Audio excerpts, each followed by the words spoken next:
So ayan pala talagang pinaplano niyo at talagang may plano ka pang patakasin ng bata. Bata, takbo! Takbo ka na!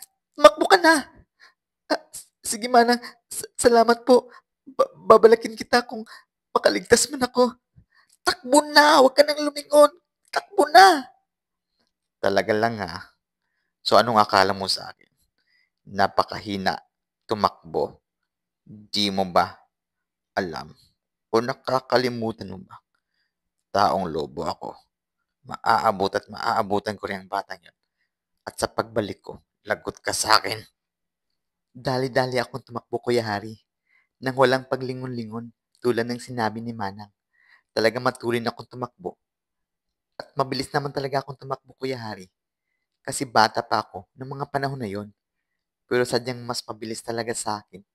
Ang taong lobong iyon, mabuti na lang, mabilis din si Manang at bigla niyang hinampas ng ikog pagi ang kanyang mister.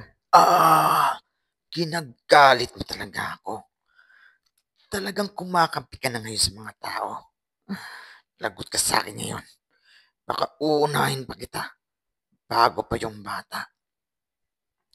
Hindi, hindi mo na ako maloloko ngayon. Lalaban na ako. Ilang taon na rin akong nagtiis sa'yo. Totoo ang sinabi ng mga magulang ko na hindi na sana ako sumama sa iyo. Pero nagpupumilit ako dahil mahal kita. Pero hindi ka para nagbago. Ang sabi mo sa akin, magbabago ka na. Nang nagtatalo sila, Kuya Hari, patuloy ang pagtakbo ko papalayo sa bahay nila hanggang naabutan ko ang kalsada na sinabi ni Manang. Naghanap ako ng sino mang meron doon at kung meron mang tao na pwedeng tumulong sa akin. At nagkataon na meron ngang dumaan na isang pamilya na hindi ko rin alam kung saan sila galing. Pero dahil sa sobrang takot ko, Kuya Hari, nahirapan na akong magtiwala kung talagang totoo sila. Hindi na lang ako kumibo nang tinanong nila ako, Kuya Hari, kung anong nangyari sa akin at kung saan ako galing.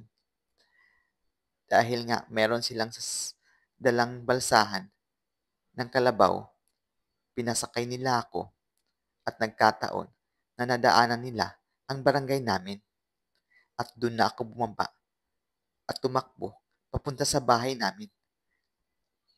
2:00 na pala ng umaga yun, Kuya Hari. Tulog na tulog ng aking mga magulang dahil sa buong akala nila ay sa paaralan na ako natulog. Kasi kung minsan, nangyari kasi